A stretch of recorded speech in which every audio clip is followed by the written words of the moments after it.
Hi, my name is Marc Belaiche. I'm president of TorontoJobs.ca. In this video, I'm going to be talking about the best practices in laying off staff. So here are 20 notes, 20 items that you should be aware of if you're laying off staff. Number one, be aware of administrative labor and employment standards. What are the minimum requirements that you need to adhere to? Last thing you need is the Ministry of Labor to be coming to you to ask about why you didn't meet the minimum obligations that they expect you to have. Number two, issue the record of employment. This can be done fairly quickly at the end of the employee's employment with you. Make sure to issue it on a prompt basis so that you can get their information over to Service Canada so that they can apply to EI, employment insurance, as applicable. Be honest about what the reason is for laying off. Business is down. We don't have as many orders. We don't have as much business. We don't have as much activity. We've decided to get rid of your position. But be honest. A lot of times the employee actually knows that it's coming, or that they should be aware that it's coming. So most of the time it's not really a surprise. It could be performance related. And if so, just keep it short. And which is my next point. Don't have the meeting run for half an hour, and so on. Just keep it really short. Next point is consult a lawyer if you're not sure about the process, obligations, or you just want to make sure that you're doing it the right way. There's usually a termination letter that you want to have that spells out exactly what's expected, remind the person of their terms of their employment, perhaps there's confidentiality terms, non-competition, remind them about returning materials, computer, key, etc. But just make sure to keep it short and consult a lawyer if not sure of the process or obligations. Do it professionally. Don't embarrass anybody. Don't humiliate anybody. Do it professionally. Do it with respect, and be honest. Next thing to do is try to do it in person. I know sometimes, obviously, in a situation that we're in right now, that it's a bit difficult sometimes and challenging to do something like this in person. Try to do it perhaps in video. Don't just send a text message. That's not very cool. Just make sure to do it professionally. Next thing is, have a second person either on the phone or in the room or on the video call if you're doing it by video. So somebody else is there to witness as to what happened, how it went down, what was said, and also just be a witness to how things are. Next point is have a second person in the room, take notes. Make sure to take notes. Make sure to have the notes and as you're going along, make sure to document everything that happened, what was said, how it was applied, what was said to who, and so on and so forth. Generally, the next point is to do a layoff earlier in the week rather than later. Typically, Mondays and Tuesdays are better days to do a termination or a layoff rather than Thursday or Friday afternoon. That way, it gives the person the week to get their records in order and apply as needed to for employment insurance or to consult somebody that they want to speak with on the termination.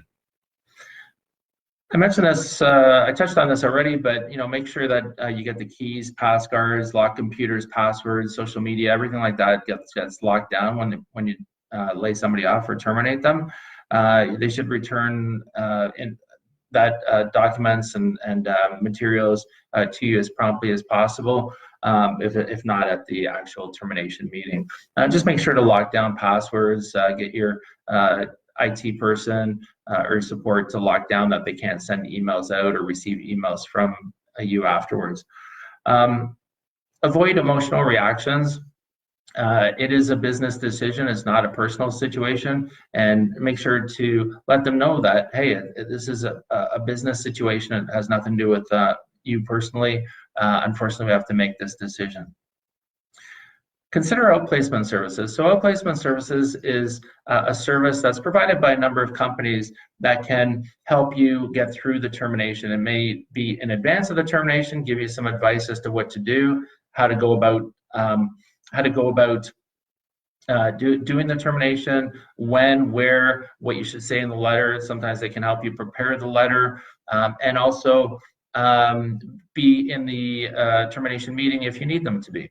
And then thereafter, after the termination takes place, they can also be available for the employee to have them help the employee with their resume, with interviewing tips, to get caught up with current standards, and really coach them, advise them as to how to get through the layoff and the outplacement side of it as quickly as possible.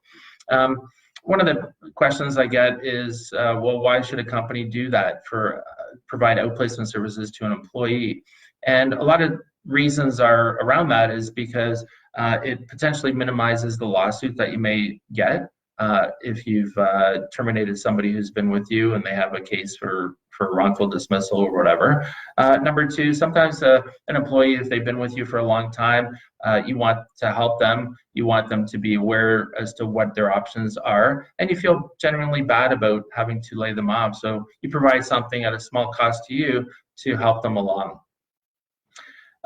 Next point is escort the employee to their desk to get their belongings, walk them to the door. Try not to have any long goodbyes or anything like that, but try to get them to the door, escort them, make sure they get their personal belongings. If they have a lot of other stuff, you can deal with that afterwards.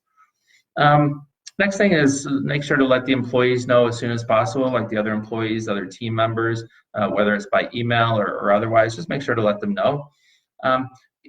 In the letter, the termination letter, you want to make sure to let them know when they can expect their last pay, when the record of employment would happen, as well as other details that may be applicable in the case of a termination.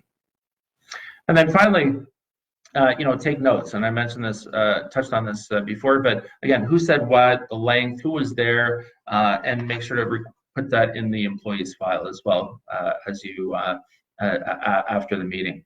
So there's lots to know. Consult a lawyer if needed. I find that in the past that a lawyer will really help guide you from the perspective of requirements from a legal perspective. And TorontoJobs.ca can help you if you do have layoffs going on. We do provide outplacement services, all the things that I mentioned earlier, where we can help you with that employee, help you with before the termination happens, just to guide you and coach you to make sure that it's done properly. So anyways, if you are in that situation, feel free to reach out to me.